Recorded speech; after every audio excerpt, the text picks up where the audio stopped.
नमस्कार, मैं हूं दीपक कुमार। स्वागत है आप सभी का बिगिन टू लर्न पर इंग्लिश ग्रामर और कम्युनिकेशन स्किल्स सेकंड की क्लास में, जो पॉलिटेक्निक स्टूडेंट्स के लिए है। अब से पहले हमने सेंटेंस के बारे में पढ़ा है और क्योंकि पॉलिटेक्निक वालों के लिए स्पेशली टॉपिक था उनका फ्रेमिंग क्वेश्चंस, तो उसकी वजह से सेंटेंस आपको पढ़ाना पड़ा और क्वेश्चंस के बारे में, क्वेश्चंस किस तरीके से बनते हैं, किस किस तरीके से हम क्वेश्चंस को बना सकते हैं, ये सारी बातें आपको मैंने बताई। उम्मीद है आपको समझ में आ गया होगा टॉपिक। खैर अभी तक किसी की कोई प्रतिक्रिया नहीं मिली है, तो ये लंबे समय बाद आपके लिए वीडियो आ रहा है, क्लासेस शुरू हो रही हैं। कोई दिक्कत नहीं है, अगर आपको कोई किसी प्रकार की कोई समस्या नहीं है। आज का हमारा जो टॉपिक है, ये है टेंसेस। आज हम टेंसेस के बारे में पढ़ेंगे, क्योंकि पिछली वीडियो में मैंने बोला था कि हम टेंसेस के माध्यम से ज़्यादा बेहतर तरीके से समझ पाएँगे सेंटेंस किस तरीके से बनाएँ। क्योंकि अगर सेंटेंस बनाना हम नहीं जानते हैं, तो हम टेंसेस नहीं सीख पाएँगे और हमको सेंटेंसेस को बेहतर तरीके से समझना है, तो हमको टेंसेस पढ़ने ही पड़ेंगे। दोनों ही एक-दूसरे से कोरिलेट करते हैं। चलिए, आज के टॉपिक में हम सीखेंगे टेंसेस। तो आज इस वीडियो में, क्योंकि वीडियो ज़्यादा लंबा ना हो, इसकी वजह से सिर्फ़ और सिर्फ़ हम टाइप्स ऑफ टेंसेस जानेंगे और फिर प्रेज़ेंट इंडेफ़िनिट टेंस, उनमें से एक ही प्रकार को उठाएँगे प्रेज़ेंट इंडेफ़िनिट टेंस को, उसे हम पूरी तरह से समझेंगे कि प्रेज़ेंट इंडेफ़िनिट टेंस होता क्या है, इसके क्या-क्या यूजेज़ हैं, किस-किस तरीके से हम इसको यूज़ कर सकते हैं। तो चलिए, बिना किसी समय को गवाए हम शुरू करते हैं आज की वीडियो। लेकिन मैं पिछली वीडियोज़ की शिकायत को लेकर के आपसे कहना चाहता हूँ कि आप वीडियोज़ को कंप्लीट नहीं देखते हैं, तो आप वीडियोज़ को पूरा-पूरा देखिए, इसमें आप लोगों का ही बेनिफिट है। बहुत मेहनत करके आपके सामने ये सारी वीडियोज़ बना के रखी जा रही हैं। तो शुरू करते हैं हम आज का अपना टॉपिक, टेंसेस या फिर टेंस, जिसे आप हिंदी में कहते हैं काल। इतनी बात हर किसी को पता है, टेंस को हिंदी में काल कहते हैं। अब बात शुरू होती है कि आपका हम कहीं से भी शुरू करते हैं, कोई भी टॉपिक शुरू करते हैं, तो सबसे पहले हम उसकी जानते हैं परिभाषा क्या होनी चाहिए, या फिर डेफिनेशन या फिर पहचान। तो हम इसे या तो डेफिनेशन लिख दें, या फिर इसे हम लिख दें पहचान या फिर आइडेंटिफिकेशन। तो काल की पहचान क्या होती है, टेंस की पहचान क्या होती है, ये हमें सबसे पहले पता होना चाहिए। ठीक है? तो मैं आपको बता दूं, टेंस एक ऐसा शब्द होता है, शब्द नहीं, ऐसा वाक्य होता है। टेंस या काल ऐसा वाक्य होता है जो हमें काम किस समय पर हो रहा है और किसके द्वारा किया जा रहा है, ये सारी जानकारी बताता है। तो हमने देखा है कि टेंस में क्या होगा, मीन्स जो भी काम किया जा रहा है, कर्ता द्वारा किया जाना वाला कार्य, कर्ता द्वारा किए जाने वाला कार्य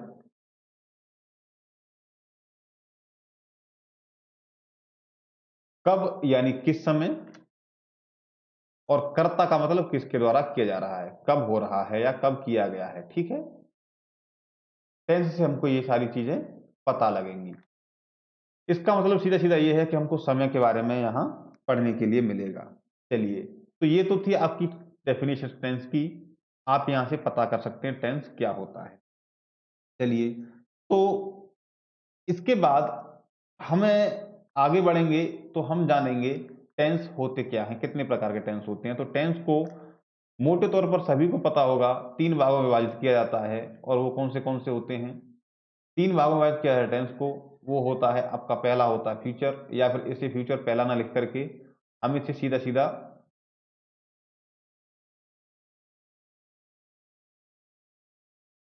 सबसे पहले प्रेजेंट टेंस का ही नंबर लेते हैं। तो यहाँ मैं लिख सकता हूँ टाइप्स ऑफ टेंसेस या फिर टेंस। ठीक है? काल के प्रकार कितने हैं? तो नंबर 1 पर जो आएगा आपका प्रेजेंट टेंस आता है। दूसरे नंबर पर आपका आता है पास्ट टेंस, और तीसरे नंबर पर आता है आपका फ्यूचर टेंस। उम्मीद है आपके समझ में राइटिंग अब इस समय आ रही होगी। अगर नहीं आ रही है अभी भी, क्योंकि पहले थोड़ा-सा मोटे पेन से लिखाई करनी करता था मैं, तो ज़्यादा राइटिंग समझ में नहीं आती थी, ज़्यादा वो सट के लिख जाता था। अभी उम्मीद है आपकी समझ में राइटिंग आ रही होगी। अब ये जो 3 टेंस हैं, प्रेजेंट टेंस को आप कहते हैं हिंदी में वर्तमान, पास्ट को कहते हैं आप भूतकाल या फिर भूत, और फ्यूचर को कहते हैं आप भविष्य। इतनी सी बात आप बहुत अच्छे तरीके से जानते हैं। ये हिंदी का मामला हो गया, क्योंकि ग्रामर जब जब हम पढ़ते हैं तो हम हिंदी और इंग्लिश दोनों को साथ में पढ़ते हैं यहाँ इस चैनल पर। चलिए तो आगे बढ़ते हैं। अब इन तीनों को 4 भागों में और विभाजित किया जाता है। हमने काल को 3 भागों में विभाजित किया, प्रेजेंट, पास्ट और फ्यूचर। अब इन तीनों को हम 4 भागों में और विभाजित करेंगे, और वे 4 भाग कौन से हैं? वे होंगे आपका हर एक टेंस का एक तो होता है सिंपल। इन चारों को हम इन तीनों को हम 4 भागों में विभाजित करेंगे, और वो कौन से होंगे? एक तो होगा आपका सिंपल हर एक टेंस का, या फिर जैसे आप कहेंगे इंडेफिनिट। ठीक है। दूसरा होगा आपका कंटिन्यूअस। तीसरा होगा आपका परफेक्ट, और चौथा होगा आपका परफेक्ट कंटिन्यू। आगे जगह नहीं है, यहां लिख देता हूं। आप समझ गए होंगे। इनके अगर हम हिंदी में नाम लिखेंगे तो हिंदी में नाम इसके लिखना थोड़ा सा अजीब सा लगेगा, तो हम इसे इंग्लिश में ही देख लेते हैं जरा। सबसे पहले देखेंगे किसी भी टेंस का, तो इस तरीके से हम देखेंगे टेंस को हमने 3 भागों में विभाजित कर दिया, प्रेजेंट, पास्ट और फ्यूचर में। अब इन तीनों भागों को हमने विभाजित कर दिया 4 भागों में, और वे 4 भाग हैं आपके सामने लिखे हुए, सिंपल या फिर इंडेफिनिट, कंटिन्यूअस, परफेक्ट और परफेक्ट कंटिन्यू। तो इस तरीके से हम टोटल देखेंगे तो 3 तो आपके टेंस के प्रकार हुए, और 4 उनके भी प्रकार हो गए, उनको विभाजित कर दिया। तो 3 गुणा 4 बराबर 12 तरीके के हम टेंसेस को यहाँ पढ़ेंगे, मोटे से तौर पर, साधारण सी बात। तो 12 प्रकार के वाक्यों के बारे में हम यहाँ पढ़ने वाले हैं समय के हिसाब से। ठीक है। तो वर्तमान समय को 4 भागों में बांट दिया, भूतकाल को हमने 4 भागों में बांट दिया, और भविष्य काल को भी हमने 4 भागों में बांट दिया। तो इन चारों के बारे में बार बार हम डिस्कस करते रहेंगे। तो आज के वीडियो में हम जो जानने वाले हैं, ये है आपका प्रेजेंट में, और उसके बारे में केवल प्रेजेंट सिंपल के बारे में या फिर प्रेजेंट इंडेफिनिट टेंस के बारे में हम आज जानेंगे। तो उम्मीद है आपकी समझ में ये बात आ गई है। आ गई है तो आप इसे नोट कर लीजिए। मैं आगे बढ़ता हूं, बोर्ड को क्लियर कर रहा हूं। आगे की प्रोसेस हम कंटिन्यू करते हैं।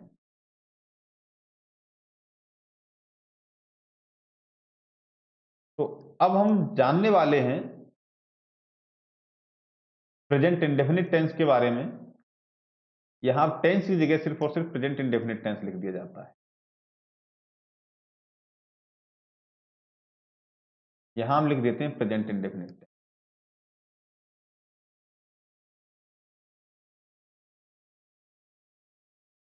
प्रेजेंट इंडेफिनिट या फिर सिंपल प्रेजेंट। ठीक है।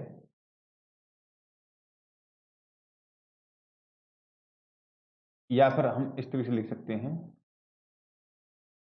Simple present tense. ठीक है। साधारण वाक्य, वर्तमान में साधारण वाक्य, इसे हम इस तरीके से समझ सकते हैं। चलिए, तो सबसे पहले अब यहां भी हमने जब टेंस की परिभाषा पढ़ी, टेंस की पहचान पढ़ी, तो पहचान हमको इसकी भी पढ़नी पड़ेगी। तो सबसे पहले अगर हम पहचान की बात करें, यहां पहचान आपकी होगी। मुझे पता है बहुत सारे बच्चों के समय में या फिर बहुत सारे बच्चों के दिमाग में एक ही ख्याल आ रहा होगा कि पहचान को लेकर के क्या है। पहचान तो हमने बहुत कक्षा 4 में, 5 में, या फिर जब भी आपने पढ़ी है तो पढ़ लेते हैं। क्या पढ़ते हैं? ऐसे वाक्य जिनके बी लास्ट में ता है, और इस तरीके से ता है, ती है, ते है, इस तरीके से आते हैं। ये वाले जो अक्षर आते हैं जिन वाक्यों के लास्ट में, वो आपका प्रेजेंट इंडेफिनिट होता है या फिर सिंपल प्रेजेंट होता है। तो अब तक आपने, मुझे कहते हुए थोड़ा सा हंसी भी आ रही है और थोड़ा सा दुख भी हो रहा है कि अब तक आपने ताहे ती है ते हैं, ये चीज थोड़ी गलत पड़ी है। सही चीज क्या है? सही चीज आजकल अब किताबों में आ भी रही है, तो भी अगर आपने सही नहीं पढ़ी है तो यहां से आप पढ़ लीजिए। सही चीज है, यहाँ एक ही शब्द काफी है, और वो है आदत। ठीक है, इसी अगर हिंदी में देखेंगे तो हैबिट, हिंदी में आदत और इंग्लिश में देखेंगे तो हैबिट। मतलब कुल मिला के हम लिख सकते हैं कि ऐसे वाक्य जिनसे हमको आदत या फिर ऐसे वाक्य जो आदत बताते हैं, किसी भी व्यक्ति की या फिर किसी भी नाउन की आदत बताएंगे, वो आपके प्रेजेंट इंडेफिनिट टेंस होंगे। तो यहाँ आप इसकी पहचान आसानी से लिख सकते हैं कि किसी भी व्यक्ति या फिर हम यहाँ लिख दें कर्ता की, व्यक्ति या कर्ता की आदत बताने वाले वाक्य।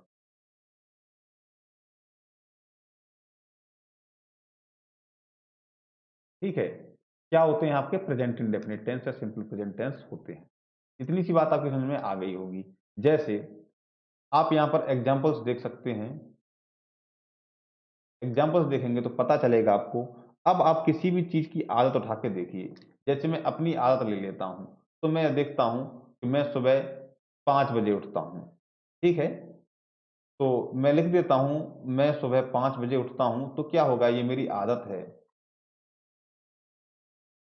और आप सभी की भी आदत होगी, आप भी किसी न किसी समय पर उठते ही हैं सुबह। ठीक है, उठता हूं या जगता हूं, ये मेरी आदत है।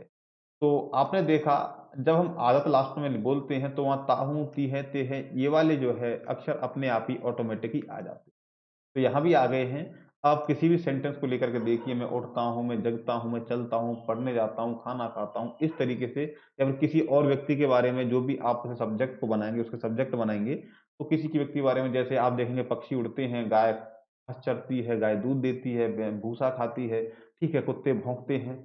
इस तरीके से आप विभिन्न प्रकार के वाक्यों को लेकर के देखिए, वो सारे के सारे आदत वाले वाक्य जितने भी होंगे, किसी भी वाक्य, किसी की भी आप अपने घर में से किसी फैमिली मेंबर की आदत अगर बनाई बताने की कोशिश करेंगे, तो आप देखेंगे सभी के लास्ट में ता है, ती है, ते है, इस तरीके के वाक्य आ रहे हैं। और वो सारे के सारे सेंटेंसेज आपके क्या हैं, सिंपल प्रेजेंट हैं, प्रेजेंट इंडेफिनिट टेंस हैं। यहाँ से उम्मीद है कि आप आसानी से समझ गए होंगे प्रेजेंट इंडेफिनिट टेंस क्या होता है। चलिए, अब इसको बनाया कैसे जाए, इसे ट्रांसलेट कैसे करें इंग्लिश में। ये तो हिंदी वाली बात होगी, हमने हिंदी में से समझ लिया। ठीक है, अब इसको हम बनाने की कोशिश करेंगे तो हम सिंपल सी बात, हम सिंपल से सेंटेंस शुरू करेंगे। चलो ठीक है, मैं ये 5 बजे उठता हूँ, ये तो खैर बहुत लंबा सेंटेंस लगे, इसे भी बना देते हैं। मैं लिख देता हूँ यहाँ, आई वेक अप 5 o'clock, ठीक है, इन द मॉर्निंग। ये आपकी समझ में अब आ गया होगा। I wake up 5 o'clock in the morning, मैं सुबह 5 बजे उठता हूँ। ठीक है, अभी हम इसके यूज भी समझेंगे तो विभिन्न प्रकार की बातों को इसके बारे में हम और ज्यादा गहराई से समझ सकेंगे जब हम इसके यूज पढ़ेंगे। अभी आपने देखा, तो ये तो एक लंबा सेंटेंस था। ठीक है, यहां पर आपका ये जो वर्ब आया है, इसका जो फॉर्मूला मैंने सेंटेंस बनाते समय बताया था, हमने क्या लिखा था हिंदी में, कर्ता क्रिया कर्म। ठीक है, इसे हम एक स्लोगन हमने जैसा बनाया हुआ, कर्ता क्रिया कर्म और ट्रांसलेशन नरम, इस तरीके का। हालांकि ये जो है आपका हिंदी में काम नहीं करता है, इंग्लिश में काम करता है। सबसे पहले आपको सब्जेक्ट रखना होता है, उसके बाद में आपको वर्ब रखनी होती है, उसके बाद में आपको ऑब्जेक्ट रखना होता है, और आपका सेंटेंस बन के तैयार हो जाता है। यही तो बात है। अब यहाँ देखेंगे आपका सब्जेक्ट है आई, यहाँ आपका सब्जेक्ट हो गया, फिर आपका वेकअप, ये आपका ऑब्जेक्ट हो गया। ठीक है, इन द मॉर्निंग, सॉरी, ये वेकअप आपका वर्ब हो गया, और इन द मॉर्निंग ये आपका ऑब्जेक्ट हो गया। इन तीनों चीजों को हमने रखा है यहाँ, और आपका सेंटेंस बनके तैयार हो गया। जैसे और उदाहरण हम देखेंगे लेकर के, यहाँ देखते हैं, वह जाता है, सिंपल सा ले रहा हूं, वह जाता है। ठीक है, तो इसे किस प्रकार लिखेंगे, इसे लिखेंगे ही गोस। अब कहेंगे सर इसमें कर्ता मिल गया, ठीक है, गो हमको कर्म मिल गया, क्रिया मिल गई, लेकिन कर्म कहाँ है। ठीक है, तो कर्म के लिए हमने यहाँ पर ये जो आपका लास्ट में, अगर आपने पिछली वीडियो को नहीं देखा है जहाँ मैंने आपको वर्ब्स को पढ़ाया है, तो वहां आप ज्यादा देखेंगे वीडियो को, पहचानेंगे कि हमारी कभी कभी क्रियाएं जो हैं आपका ऑब्जेक्ट का काम भी करती हैं। वो नियम भी मैंने सारे आपको बताए हैं। खैर, अभी यहाँ पर हम, अगर आपने ट्रांजिटिव वर्ब और इंट्रांजिटिव वर्ब सारी चीजें मैंने पिछली वीडियो में बता चुका हूँ, उनकी लिंक मैंने डिस्क्रिप्शन में दे दी, उसे देख लेना, वहां से आप ज्यादा बेहतर तरीके से समझ जाएंगे। ठीक है, और मैं इसे ऐसे लिख देता हूं, वह बाजार जाता है, वह बाजार जाता है। तब क्या लिखेंगे? He goes to market. ठीक है। अब देखेंगे इसमें कर्ता क्या है आपका, ही आपका कर्ता हो गया, गोज आपका ये जो है वर्ब हो गया, और टू मार्केट ये आपका ऑब्जेक्ट हो गया। ठीक है। इस तरीके से आपने समझा कर्ता क्रिया कर्म मीन सब्जेक्ट वर्ब और ऑब्जेक्ट। इस फॉर्मूले पर हम यहाँ आगे बढ़ते हुए जा रहे हैं। उम्मीद है आपकी समझ में ये बात आ रही है।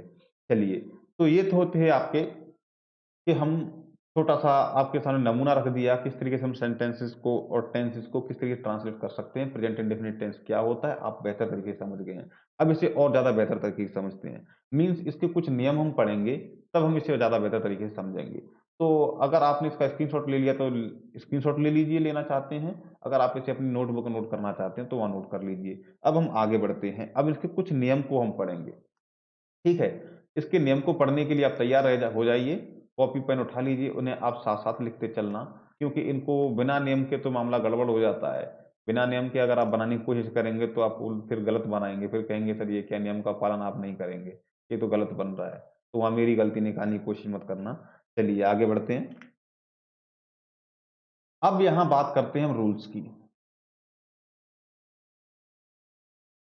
जैसे मैंने आपके सामने 2 सेंटेंसेस को अभी बनाया और वहाँ क्या बनाया कि एक में तो हमने सिंपल एक वर्ब को रखा था और दूसरा रखा था हमने ये आपका वर्ब के साथ में एस या ईएस जोड़ दिया था कि सर इसका मतलब क्या है, मसला क्या है? चलिए हम आगे बढ़ते हैं। तो हम क्या देखेंगे? हम यहाँ देखेंगे सबसे पहली बात, तो हम सबसे पहली बात इसमें सहायक क्रिया की बात करेंगे। इसकी सहायक क्रिया क्या होती है? ठीक है। तो सहायक क्रिया की बात अगर की जाए, तो जब हम यहाँ देखेंगे सिंपल सेंटेंस बना रहे होंगे या फिर अफर्मेटिव सेंटेंस हमारे सामने होंगे तब क्या होगी, नेगेटिव होंगे तब क्या होगी। ठीक है, नेगेटिव या फिर इंटरोगेटिव होंगे तब क्या होगी। चलिए, तो यहाँ सिंपल सेंटेंस की जब आप बात करेंगे तो सहायक क्रिया में आप भाई साहब सिंपल सेंटेंस में इसकी कोई सहायक क्रिया नहीं होगी। सिंपल सेंटेंस की बात आएगी तब यहाँ कोई भी सहायक क्रिया नहीं आएगी। नेगेटिव में और इंटरोगेटिव में आपकी सहायक क्रिया डू।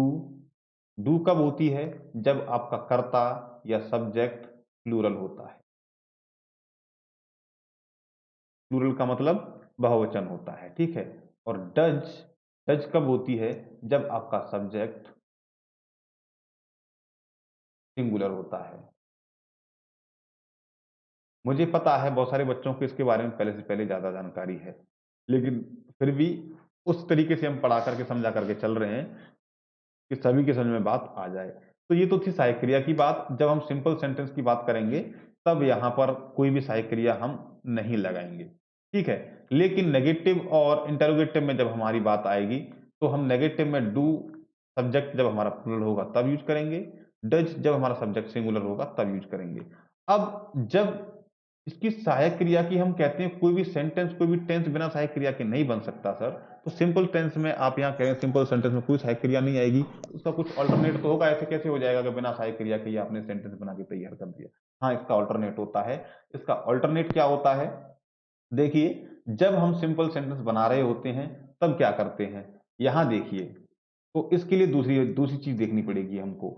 दूसरी चीज़ क्या देखेंगे? यहाँ देखेंगे जब हमारा सेंटेंस सिंपल है और जब हमारा सेंटेंस सिंपल होता है, आपका सब्जेक्ट सिंगुलर होगा, सब्जेक्ट आपका सिंगुलर है और सेंटेंस आपका सिंपल है, तब क्या करेंगे? तब उसमें जो आपकी मेन वर्ब जो होगी, कुछ भी होगी, तो सेंटेंस अगर सिंगुलर है, सॉरी, सब्जेक्ट सिंगुलर है और सेंटेंस सिंपल है, तो उसमें हम मेन वर्ब में क्या करेंगे? मेन वर्ब प्लस एस और E S according to the word हम उसमें ऐड कर देंगे शब्द के हिसाब से, क्या उसमें एस आना है या ई एस आना है, ठीक है। वहीं अगर आपका सब्जेक्ट प्लूरल होगा, तब क्या करेंगे? तब उसमें हम मेन वर्ब को जैसी है वैसी की वैसी ही रख देंगे। मेन वर्ब को एज इट इज रख देते हैं, ऐसा का ऐसा छोड़ देते हैं। इसमें हम कुछ भी एस और ई एस लगाने की कोशिश नहीं करते या नहीं लगाते। उम्मीद है आपकी समझ में ये बात आ रही होगी। अगर नहीं आ रही है तो आप एग्जाम्पल से इस बात को और बेहतर समझ सकते हैं। देखिए कैसे, इसे हम एग्जाम्पल लेते हैं, यहां सिंपल सेंटेंस का एक एग्जाम्पल लेते हैं। मैं लिखता हूं रवि, ठीक है, मैं लिख दिया रवि खाना खाता है।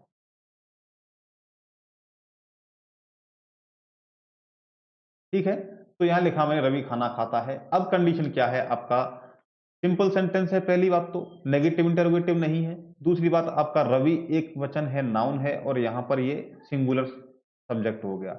अब इसके हिसाब से देखेंगे तो हम क्या करते हैं, सिंपल सेंटेंस में जब आपका मेन वर्ब में जब सिंगुलर होगा सब्जेक्ट, वहां पर आप एस या ईएस मेन वर्ब के साथ में जोड़ेंगे। ठीक है, तो यहां देखेंगे, आप आगे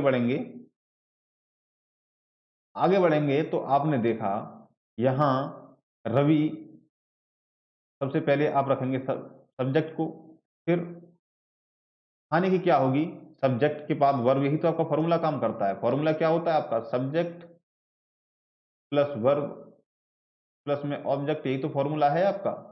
ठीक है, इसके हिसाब से चलेंगे तो यहाँ सब्जेक्ट आपका रवि है, आपने रख दिया। वर्ब आपका ये है ईट।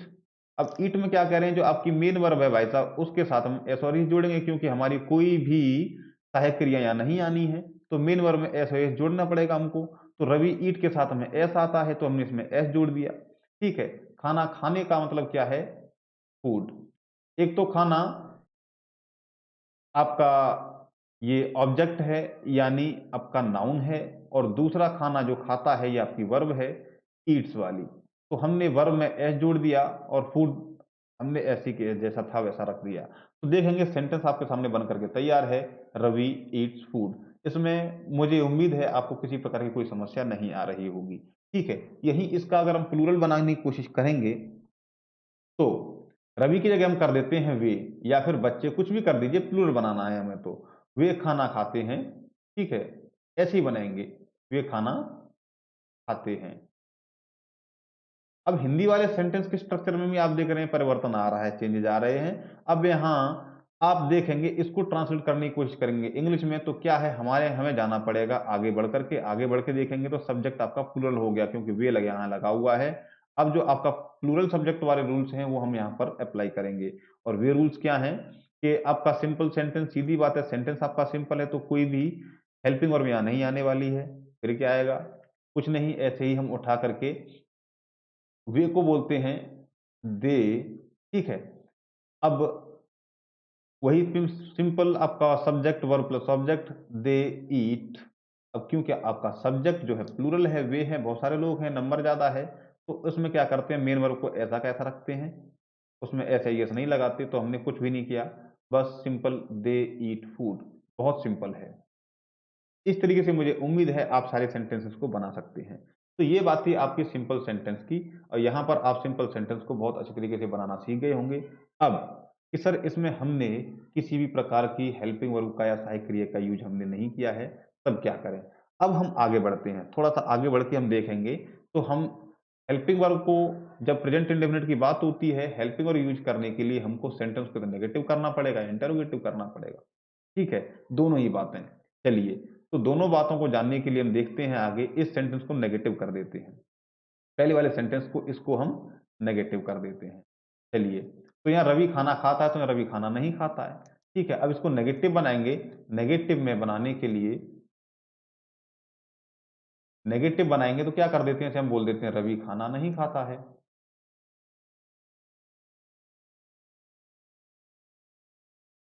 अब देखिए भाई साहब क्या होगा जरा, नेगेटिव में क्या करेंगे, इसका फॉर्मूला थोड़ा सा बदल जाता है। इसका फॉर्मूला क्या होता है आपका, सब्जेक्ट प्लस हेल्पिंग वर्ब या फिर सहायक क्रिया। ठीक है, हेल्पिंग वर्ब प्लस नॉट इसमें हम लगाएंगे नकारात्मकता लाने के लिए, प्लस वर्ब आएगी आपकी, और उसके बाद में आपका ऑब्जेक्ट आता है। इतना बड़ा इसका फॉर्मूला बन जाता है। ठीक है सर, उम्मीद है आप समझ पा रहे होंगे। अगर लिखने में थोड़ी सी गड़बड़ी हुई है तो मैं इसे ठीक कर देता हूं वापस से, यहां से इसे हटा करके थोड़ा सा और साफ लिख देता हूं, जिससे आपकी समझ में बात आ जाए।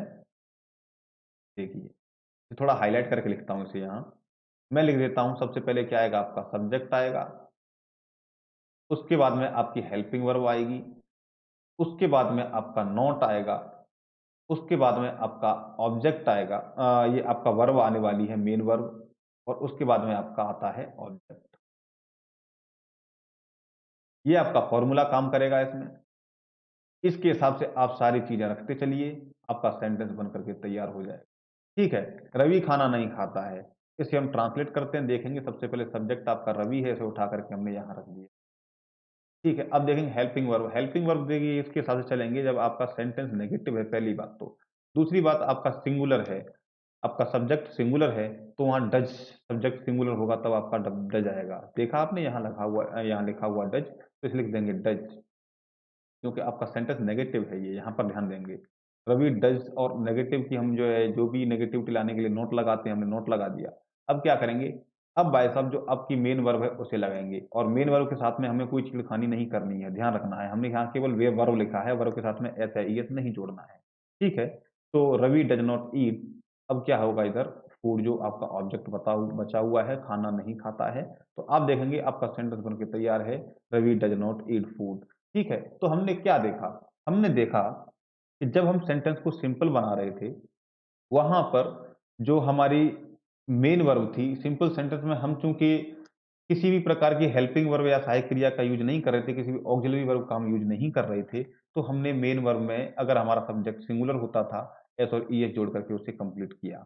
ठीक है, वहीं अगर नेगेटिव की बात आ गई, तो नेगेटिव में हमने, जब हमारा सब्जेक्ट सिंगुलर है और नेगेटिव सेंटेंस है, तो हमें उसके साथ में हेल्पिंग वर्ब तो यूज करनी पड़ेगी, क्योंकि हेल्पिंग वर्ब हमारी डज है या फिर कोई भी हेल्पिंग वर्ब है, तो उसके साथ में हम फिर मेन वर्ब के साथ में कोई भी छेड़खानी नहीं करते हैं, जैसा है वैसा का वैसा उसे रख देते हैं।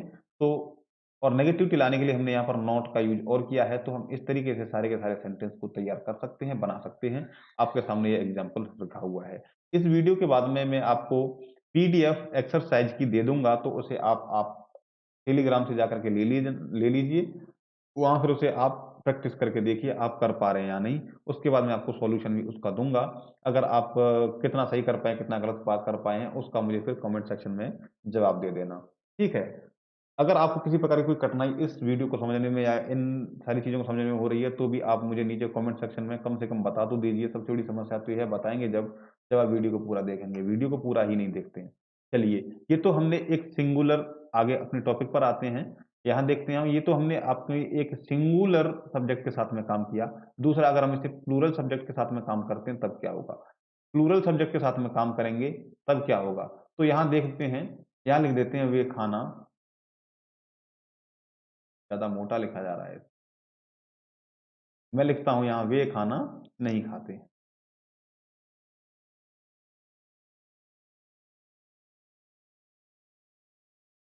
तो आप देखेंगे इसके आगे वे खाना नहीं खाते हैं, प्लूरल हो गया। ठीक है, अब इसे बनाने की कोशिश करेंगे, ट्रांसलेट करने की कोशिश करेंगे, तो वही नियम पिछले वाला लगाएंगे, क्योंकि यहाँ पर हमारा सब्जेक्ट जो है प्लूरल है, तो उसकी जो भी इंग्लिश ट्रांसलेशन होगा, जैसे दे। ठीक है, अब क्या है, सब्जेक्ट प्लूरल है, तो यहाँ पर हम अपना ध्यान लेकर के आएंगे कि सब्जेक्ट जब हमारा प्लूरल होता है, तो हम हेल्पिंग वर्ब या ऑक्सिलरी वर्ब डू का यूज करते हैं, तो डू उसके साथ में नोट आएगा ही आएगा, ये हमारा नियम कहता है, यहाँ पर आप देखेंगे। ठीक है, और उसके बाद में, क्योंकि ना तो हम प्लूरल सब्जेक्ट वाले सेंटेंस में, सिंपल सेंटेंस में भी किसी प्रकार की छेड़खानी हेल्पिंग वर्ब के साथ या मेन वर्ब के साथ में नहीं कर रहे थे, हेल्पिंग वर्ब तो उधर थी ही नहीं, मेन वर्ब के साथ किसी प्रकार की छेड़खानी हमने नहीं की, तो यहाँ भी किसी प्रकार की छेड़खानी हम नहीं करेंगे। They do not eat food. ठीक है, तो यहाँ आपने देखा हमने सेंटेंस को बना दिया है, एक सिंपल सेंटेंस उठाया, वहां से हमने उसका नेगेटिव बना दिया, और सिंगुलर और प्लूरल दोनों ही सब्जेक्ट के साथ में से नेगेटिव बनाया, एक एक एग्जांपल देख करके। आप इसका स्क्रीनशॉट ले सकते हैं। अभी एक चीज और रह गई, वो रह गई है आपकी इंटरोगेटिव सेंटेंस वाली, तो इंटरोगेटिव सेंटेंस को भी मैं आपको बता देता हूं। उसके बाद आपका ये वीडियो, आपका जो टॉपिक है यही खत्म हो जाएगा। आपको मैं पीडीएफ प्रोवाइड करवा दूंगा टेलीग्राम पे, वहां से आप ले लेना। ठीक है, और अगर आप पहली बार चैनल पर आ रहे हैं, किसी कहीं से भी देख करके इसको, तो फिर आप चैनल को सब्सक्राइब कर लीजिए, क्योंकि इतने बेहतर तरीके से, मेरे ख्याल से इतने डिटेल में आपको शायद ही कहीं दूसरी जगह पर इंग्लिश ग्रामर या टेंस सीखने के लिए मिल पाएंगे। चलिए, तो ये आप इसका स्क्रीनशॉट ले लीजिए, और इसे आप या तो अपनी कॉपी में नोट कर लीजिए, क्योंकि मैं अब इसे क्लियर करने वाला हूँ बोर्ड को। इसके बाद हम समझेंगे इंटरोगेटिव सेंटेंस को। ठीक है, तो चलिए हम इंटरोगेटिव सेंटेंस की तरफ बढ़ते हैं। उम्मीद है आपने स्क्रीनशॉट ले लिया है। यहाँ से हम देखेंगे, मैं नेक्स्ट एक नया पेज ले लेता हूँ, सिंपल सी बात। चलिए यहाँ आ जाते हैं। अब यहाँ आप देखेंगे, हम पढ़ेंगे अब इंटरोगेटिव सेंटेंस। ठीक है, सिंपल प्रेजेंट या फिर प्रेजेंट इंडेफिनिट। ठीक है, इंटरोगेटिव सेंटेंस जो कि आपका मेन टॉपिक है। आप क्वेश्चंस किस तरीके से बनाएंगे, क्योंकि हमेशा कंडीशन सिचुएशन सेम नहीं रहती है। ठीक है, तो अब आप देखेंगे इंटरोगेटिव सेंटेंसेस किस तरीके से आपके बनेंगे। चलिए, तो उसी सेंटेंस को हम, जो हमने पिछले स्लाइड में पढ़ा है कि बच्चे खाना खाते हैं, बच्चा खाना खाता है, या फिर रवि खाना खाता है, तो हम उसका इंटरोगेटिव बना देते हैं। इंटरोगेटिव कैसे बनाएंगे, मैं लिखता हूं, क्या रवि खाना खाता है। ठीक है, तब देखेंगे क्या है, और क्वेश्चन मार्क ये आप बहुत अच्छी तरीके से जानते हैं। यहाँ भी वही सारी चीजें काम करेंगी। क्या, आपका जो फॉर्मूला है सब्जेक्ट प्लस वर्ब प्लस में आपका ऑब्जेक्ट। ठीक है, ये तो आपका सिंपल सा फॉर्मूला यहाँ है। लेकिन अब इंटरोगेटिव सेंटेंस के लिए क्या आएगा, इंटरोगेटिव सेंटेंस के लिए मैं आपको बता देता हूँ, इसका फॉर्मूला अलग है, थोड़ा सा अलग है। वो क्या है, इसके फॉर्मूले में आप अगर बात करेंगे, तो हमने कहा था इंटरोगेटिव सेंटेंस आपके दो हैं। अगर आपने सेंटेंस वाला वीडियो कंप्लीट देखा है तो इंटरोगेटिव सेंटेंस आपके दो तरीके के होते हैं। एक तो आपके सामने मैंने लिख दिया है कि क्या रवि खाना खाता है। ठीक है, इसके बाद इसका मतलब ये पहली कैटेगरी हो गई। हिंदी के साथ देखेंगे तो इसके शुरुआत में ही प्रश्नवाचक शब्द आ गया है। ठीक है, और दूसरी बात, हिंदी के हिसाब से देखेंगे तो दूसरी बात यहां आएगी। दूसरी कैटेगरी जो है वो है आपकी ऐसे वाक्य जिनके बीच में प्रश्नवाचक शब्द आता है। तो मैं ऐसे दूसरी तरीके से लिख देता हूं, रवि खाना कब खाता है। ठीक है, यहां आपकी समझ में बात आ रही होगी, रवि खाना कब खाता है। देखा आपने, तो यहां देखेंगे प्रश्नवाचक शब्द जो है आपका बीच में आ रहा है। यहां प्रश्नवाचक शब्द आपका शुरुआत में आ गया है। अगर से इंग्लिश के लिहाज से देखेंगे तो इंग्लिश में क्या है, इन दोनों सेंटेंसेस में मतलब ऐसे सेंटेंसेस जिनके शुरुआत में आपका प्रश्नवाचक शब्द आता है, उसके लिए हम किसी प्रकार की कोई भी क्वेश्चन वर्ड का यूज नहीं करते। ठीक है, तो ये वाला सेंटेंस आपका उसी कैटेगरी का है, मतलब इसमें आपका क्वेश्चन वर्ड नहीं आना है जब इसे हम इंग्लिश में ट्रांसलेट करेंगे। ठीक है, लेकिन यहां यहां देखेंगे तो इसमें आपका क्वेश्चन वर्ड आना है। अब आपके सामने दो तरह कंडीशंस हैं, आप इसे आसानी से समझ सकते हैं। मतलब इंटरोगेटिव सेंटेंस दो तरीके के होते हैं। इंग्लिश के लहजे से देखें तो एक तो वो जिनमें क्वेश्चन वर्ड आते हैं, और दूसरे जिनमें क्वेश्चन वर्ड नहीं आते। ठीक है, दो तरीके के। और हिंदी के लिहाज से देखें तो एक तो ऐसे जिनकी शुरुआत में क्वेश्चन वर्ड आते हैं। अब जिन सेंटेंसेस में हिंदी में शुरुआत में क्वेश्चन वर्ड आ गया, उसमें हम इंग्लिश में क्वेश्चन वर्ड यूज नहीं करेंगे। ठीक है, दूसरी बात, जिनके हिंदी में जिन सेंटेंसेस में बीच में क्वेश्चन वर्ड आता है, उसमें हम क्वेश्चन वर्ड का यूज इंग्लिश में भी करते हैं। ठीक है, दो चीज हो गई, डिफरेंशिएशन यही हो गया है दोनों का। दोनों में थोड़ा सा डिफरेंस आपको समझ में आ गया होगा। ठीक है, अब दूसरी बात, अब यहाँ देखेंगे इसे बनाने के नियम क्या हैं। इसे बनाने के जो रूल्स हैं इसे थोड़ा सा देख लेते हैं। तीनों के रूल्स अलग अलग हैं, तीनों कंडीशंस अलग अलग हैं। तो अब इंटरोगेटिव सेंटेंस को बनाएंगे तो वही कंडीशन कि जब आपकी सेंटेंस में जिन वाक्यों की शुरुआत में पहला कंडीशन ये है, पहले केस फर्स्ट के लिए इसे आप केस फर्स्ट लिख सकते हैं। केस फर्स्ट का मतलब ये है जिन वाक्यों के सेंटेंस में या फिर जिन सेंटेंसेस में शुरुआत में आपका क्वेश्चन वर्ड आ जाता है हिंदी में। ठीक है, केस फर्स्ट क्या है, मैं लिख देता हूं, प्रश्नवाचक शब्द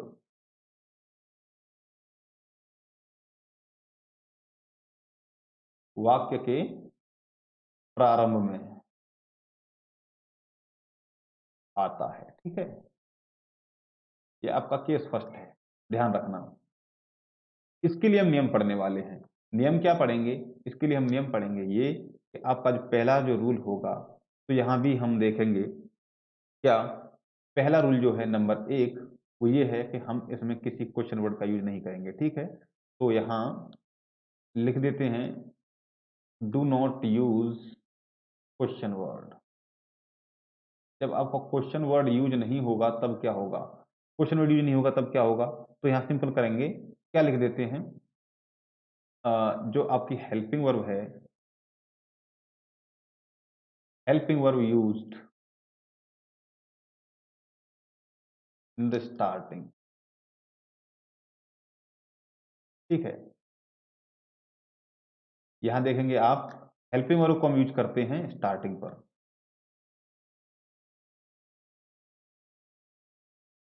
हेल्पिंग वर्ब हम यूज़ करते हैं एट द स्टार्टिंग, ठीक है? चलिए, अब हेल्पिंग वर्ब आपकी अकॉर्डिंग टू सब्जेक्ट ही होगी, जो भी आपका सब्जेक्ट सिंगुलर या प्लूरल होता है, ठीक है? Helping verb used at the starting according, यहाँ और लिख देते हैं अकॉर्डिंग टू सब्जेक्ट। अब आपका सब्जेक्ट चाहे सिंगुलर है या प्लूरल है, उसके हिसाब से हम हेल्पिंग वर्ब को यूज़ करेंगे। दूसरी बात, यहाँ क्या है आपका जो इसका फॉर्मूला जो बन के आएगा, वो किस तरीके से बन के आएगा, ऐसे हम देख सकते हैं। यहाँ आएगा सबसे पहले हेल्पिंग वर्ब, दूसरे पेन से लिखते हैं। यहाँ देखेंगे जो फॉर्मूला होगा आपका, वो क्या बन के आएगा? वो बन के आएगा आपका सबसे पहले हेल्पिंग वर्ब, ठीक है? फिर आपका सब्जेक्ट, फिर क्या आएगा? आपका मेन वर्ब या फिर वर्ब, ठीक है? मेन वर्ब ही आएगी या फिर वर्ब जिसे कह सकते हैं। यहाँ ये भी ध्यान रखना कि वर्ब के साथ में कोई छेड़खानी हमको नहीं करनी है फिर से, क्योंकि यहाँ हम हेल्पिंग वर्ब का यूज़ कर रहे हैं, ठीक है? प्लस में आपका ऑब्जेक्ट, ये आपका फॉर्मूला यहाँ पर काम करेगा। उम्मीद है आप बात समझ पा रहे हैं। चलिए आगे बढ़ते हैं, बना के देख लेते हैं ज़रा। हम देखते हैं क्या रवि खाना खाता है, इसे ट्रांसलेट करेंगे, क्या होगा आपका ये यहाँ से? इसे क्लियर कर देता हूँ मैं ज़रा। चलिए आगे इसी के लिख देता हूँ, यही लिखता हूँ इस जगह पर। तो यहाँ लिखेंगे, अब हेल्पिंग वर्ब क्या आनी है यहाँ? सिंगुलर है, डज आएगी, ध्यान है आपको। रवि सिंगुलर है इसलिए रवि का आ गया, अब आप यहाँ सब्जेक्ट आ गया, हेल्पिंग वर्ब के सब्जेक्ट, उसके बाद वर्ब आएगा ईट, और ऑब्जेक्ट के बाद क्या है आपका? फूड, और लास्ट में क्वेश्चन मार्क, ठीक है? तो ये देखेंगे आपने डज रवि ईट फूड, एक सेंटेंस को आपने बना करके तैयार कर दिया, ठीक है? अब दूसरी कंडीशन, यहां तक आपको उम्मीद है कोई दिक्कत नहीं होगी। केस 2 लिखते हैं। अब आता है आपका केस 2। अब केस 2 क्या है? ये है आपका प्रश्नवाचक शब्द,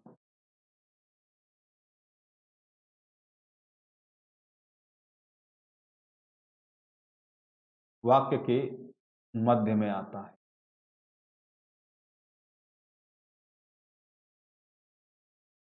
ठीक है? तो केस 2 है आपका, जो भी क्वेश्चन वर्ड जो होगा आपका हिंदी में, वो सेंटेंस के बीच में आएगा, ठीक है? तो इसके लिए रूल्स क्या होंगे? इसके लिए जो रूल्स होंगे आपके,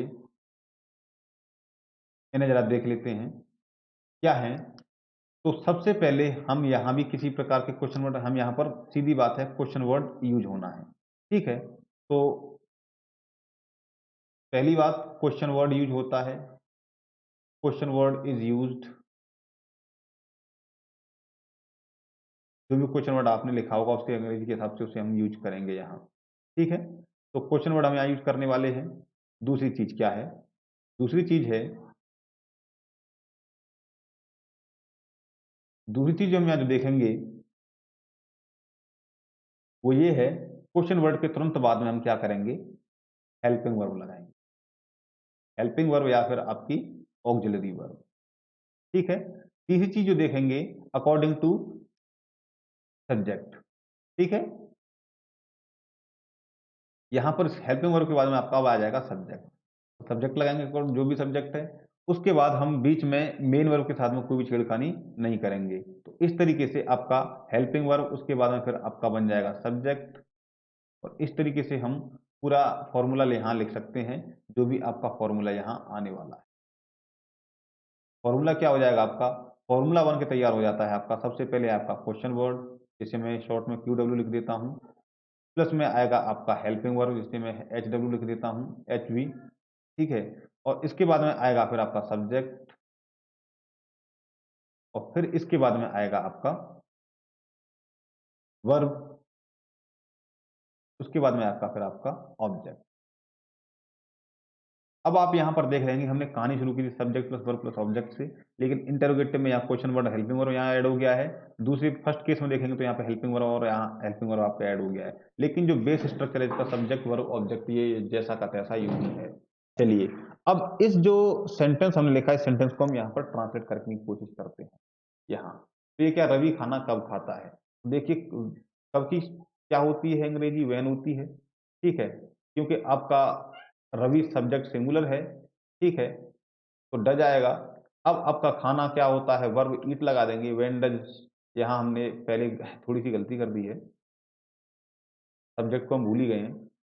तो यहाँ अब आएगा आपका सब्जेक्ट व्हेन डज रवि, अब आएगा आपका ईट, फिर आएगा आपका फूड, और क्वेश्चन मार्क लास्ट में बना लगा दीजिए, when does Ravi eat food, Ravi खाना कब खाता है। तो ये आप इस तरीके से देख सकते हैं, आपका पूरा सेंटेंस बन करके तैयार है। अब आप आसानी से सारे सेंटेंसेस को बना सकते हैं, ऐसी मुझे उम्मीद है। अगर आप अभी भी सेंटेंस को बनाने में असमर्थ हैं तो आप वीडियो को बार बार रिपीट करके देखिए।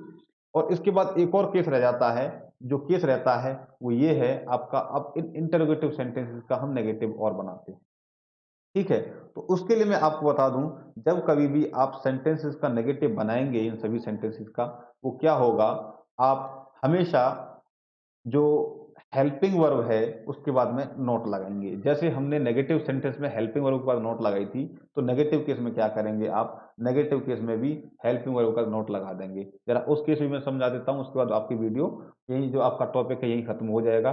फिर मिलेंगे हम प्रेजेंट टेंस के ही अगले भाग में, वो होगा आपका कंटिन्यूअस। पहले प्रेजेंट टेंस को खत्म करेंगे, फिर पास्ट को करेंगे, फिर फ्यूचर को खत्म करेंगे, ठीक है। इस तरीके से करेंगे। तो 4 भाग पहले प्रेजेंट खत्म करते हैं, फिर 4 भाग खत्म करते हैं हम पास्ट के, फिर खत्म करते हैं आपके फ्यूचर के। अगर ऐसा करने में आप सक्षम हैं तो मुझे कमेंट सेक्शन में बता देना वीडियो पूरी देख करके। अगर नहीं तो फिर ऐसा करते हैं, हम 2 तरीके से पढ़ाते हैं। तो पहले हम सारे के सारे टेंसेस का इंडेफिनिट या फिर सिंपल को कवर कर लेंगे, उसके बाद एक एक केस को हम खत्म करते चलेंगे, ठीक है। तो जो भी आपको बेटर लगे कमेंट सेक्शन में मुझे आप जरूर बताना किस तरीके से आपको आगे वाली वीडियो को देखना है, नेक्स्ट वीडियो को, ठीक है। तो इसके आगे हम देखेंगे, जो आप इसे अपने या तो नोटबुक में नोट कर लीजिए या फिर इसका स्क्रीनशॉट ले लीजिए। इसके बाद मैं इसे क्लियर कर रहा हूँ, और जो इसका लास्ट केस रह रहा है वो ये है, आप इंटरोगेटिव को नेगेटिव किस तरीके से बनाएंगे, उसके क्या केसेज आपके सामने हो सकते हैं। चलिए, तो अब बात आती है आपकी इंटरोगेटिव नेगेटिव की। यहां आएगा इंटरोगेटिव सेंटेंस। अब यहां देखेंगे आप इंटरोगेटिव नेगेटिव क्या है। अब जो केस है इंटरोगेटिव सेंटेंस, और इसे हम नेगेटिव में चेंज करने वाले हैं। नेगेटिव में चेंज करने के लिए क्या है आपके सारे के सारे नियम, वो ये हैं। सबसे पहले आप देखेंगे, मैं यहाँ एक एग्जांपल लिख देता हूं, वो लिखता हूं एक ही सेंटेंस का, रवि खाना क्यों नहीं खाता है,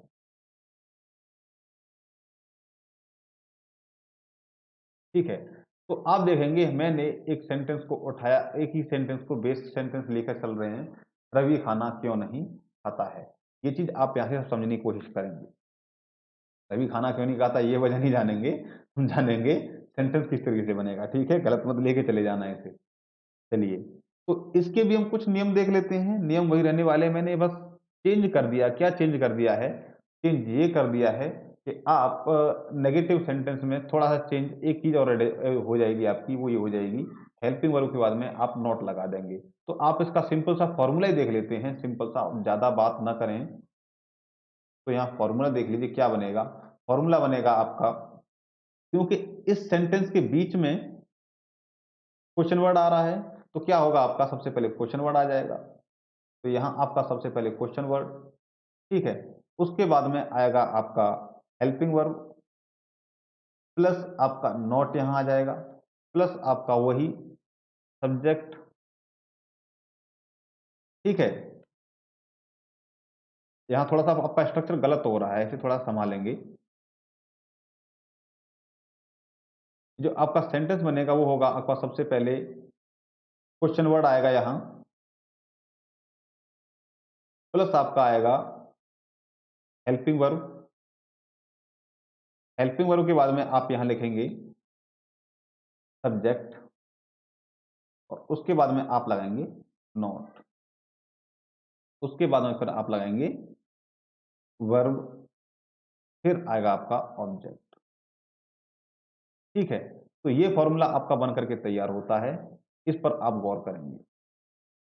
देखिए कैसे, अब इस फॉर्मूले के हिसाब से चलेंगे। सबसे पहले आप क्वेश्चन वर्ड लगा दीजिए। क्वेश्चन वर्ड क्या है आपका, वाई। उसके बाद है आपका हेल्पिंग वर्ब, तो सिंगुलर है आपका सब्जेक्ट डज। ठीक है, फिर आएगा आपका सब्जेक्ट आएगा रवि, फिर आएगा नॉट, फिर आएगा आपका ईट, फिर आएगा आपका फूड और लास्ट में क्वेश्चन वर्ड। देखिएगा थोड़ा सा बदलाव हुआ है, why does Ravi not eat food. ठीक है ना, तो आपको ये फॉर्मूला जो है ये मेन है, ये ध्यान में रखना है। ठीक, ये तो एक केस हो गया। दूसरा केस जो आना है वो क्या है, वो केस ये होगा कि आपका क्वेश्चन वर्ड शुरुआत में जिस सेंटेंस में हिंदी में आ जाता है उसका क्या करेंगे। ठीक है, तो मैं लिखता हूं क्या रवि खाना नहीं खाता है, इसी को लेते हैं। बेस सेंटेंस हमने यही बना दिया है, क्या रवि खाना नहीं खाता है। इसके लिए कंडीशन क्या होगी, इसके लिए कंडीशन होगी, आप देखेंगे इसका जो फॉर्मूला बन के आएगा वो आएगा, क्योंकि इसमें हम किसी प्रकार के क्वेश्चन वर्ड को यूज नहीं करते हैं। सबसे पहले सबसे पहले क्या करेंगे, हम जो इसकी हेल्पिंग वर्ब है उसे रख देंगे। ठीक है, उसके बाद फिर सब्जेक्ट, उसके बाद में फिर नोट लगा देंगे, उसके बाद में फिर वर्ब, फिर आपका ऑब्जेक्ट। ठीक है, तो यहां अगर आप देखेंगे मोटे तौर पर इसमें से हमने क्वेश्चन वर्ड को हटा दिया है, इस फॉर्मूले से क्वेश्चन वर्ड को हटा दिया है, क्योंकि यहां आपका ये शुरुआत में आ गया है। इसे बना करके देखेंगे तो किस तरीके से बनेगा ये सेंटेंस, ट्रांसलेट करेंगे तो does Ravi not eat food. देखिए यही है, हेल्पिंग वर्ब आपका डज आ गया है, क्योंकि आपका रवि से जो वर्ब सब्जेक्ट है वो सिंगुलर है। उसके बाद में रवि सब्जेक्ट आ गया, उसके बाद में नॉट हमने लगाया यहाँ, ईट फूड जो आपका वर्ब प्लस ऑब्जेक्ट है। हमने जब हम एक चीज जो हमें याद करने रखने वाली बात है वो ये है कि जब जब हम हेल्पिंग वर्ब का प्रेजेंट इंडेफिनिट में सेंटेंस में या प्रेजेंट इंडेफिनिट टेंस में यूज करेंगे, वहां पर हम मेन वर्ब के साथ में कोई छेड़खानी नहीं करेंगे, मेन वर्ब से हम हाथ नहीं लगाते। तो ये तो मुझे उम्मीद है आपकी समझ में चारों के चारों केसेस आ गए होंगे, प्रेजेंट इंडेफिनिट के या सिंपल प्रेजेंट टेंस के। हमने सिंपल सेंटेंस बनाया, हमने सेंटेंस को नेगेटिव बनाया, हमने सेंटेंस को इंटरोगेटिव बनाया, हमने फिर इंटरोगेटिव सेंटेंस का भी नेगेटिव बनाया। ठीक है, अब इस चारों चीज को, इन सभी चीजों को ध्यान रखते हुए कुछ बातें याद रखने वाली हैं। वो याद रखने वाली बातें क्या हैं, वो ये हैं।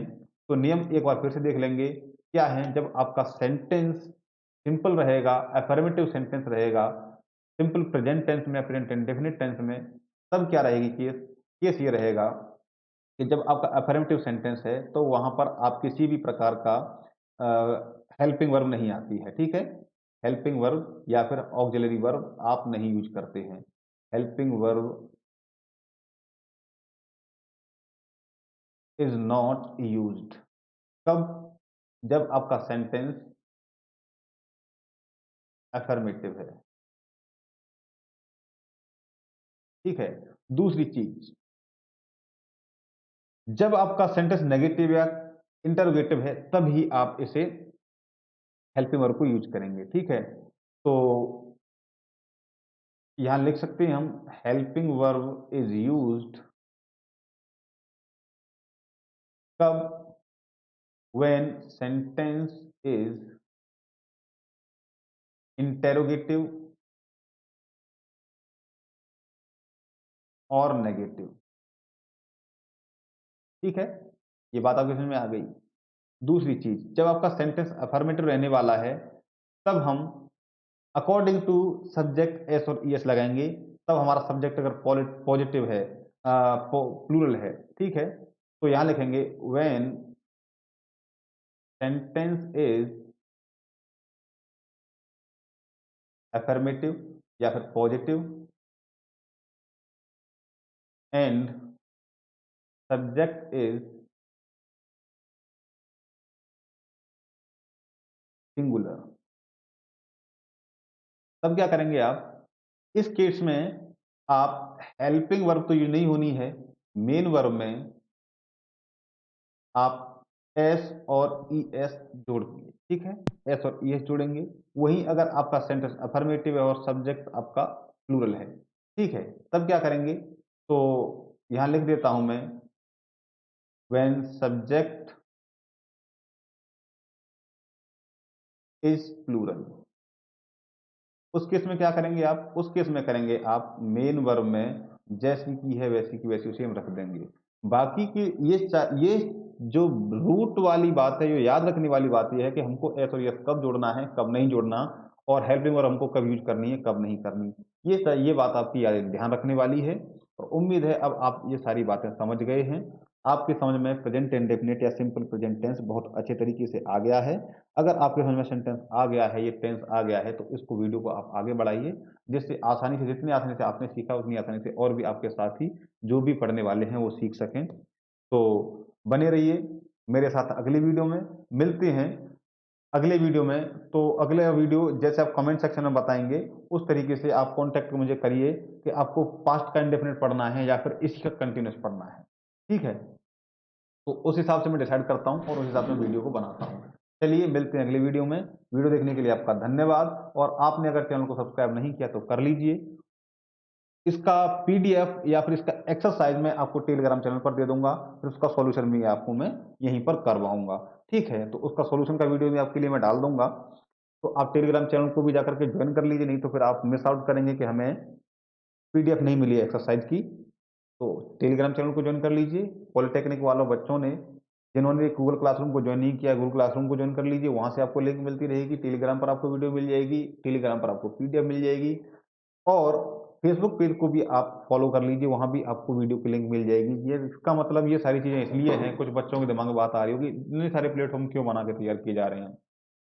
सीधा सीधा मतलब आप लोगों का भला करना है। जिस भी प्लेटफॉर्म को, बहुत सारे बच्चे ऐसे हैं टेलीग्राम यूज नहीं करते, बहुत सारे बच्चे ऐसे हैं फेसबुक यूज नहीं करते, बहुत सारे बच्चे ऐसे हैं इनको गूगल क्लासरूम के बारे में नहीं पता है। तो किसी भी प्लेटफॉर्म से, जो भी प्लेटफॉर्म आप यूज कर रहे हैं, यूट्यूब तो कॉमनली हर फोन में प्री इंस्टॉल होता है, तो वहां तो आप इसे देखेंगे ही देखेंगे। तो उसके साइड बाय साइड हम ये सारी चीज़ें टेलीग्राम पर, फेसबुक पर और गूगल क्लासरूम पर भी सारी चीज़ें आपको प्रोवाइड कराने की कोशिश कर रहे हैं। तो वहाँ से आप जिस भी प्लेटफॉर्म को आप ज़्यादा कन्वीनियंट अपने लिए समझते हैं, वहाँ से इस वीडियो तक आप पहुँच जाएं, ठीक है। तो मिलते हैं अगले वीडियो में, तब तक के लिए बने रहिए बिगिन टू लर्न के साथ। धन्यवाद।